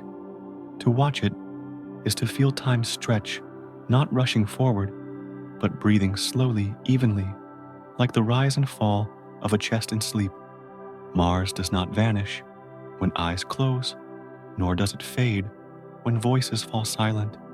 It remains distant, yet constant, a reminder that some dreams are not lost when left unfinished, but simply waiting folded gently into tomorrow. The planet does not demand, it does not call with urgency. It only lingers calm, as a star patient as the night itself. And so thought drifts into rest, carried by the hush of that waiting. Mars is there quiet and unchanging, like a cradle set far across the sea, rocking in rhythm with the cosmos. Not gone, not unreachable, only waiting, as though whispering a lullaby across the void. A lullaby that tells the heart there is no need to rush. The dream is already safe, and the planet will still be there when morning comes.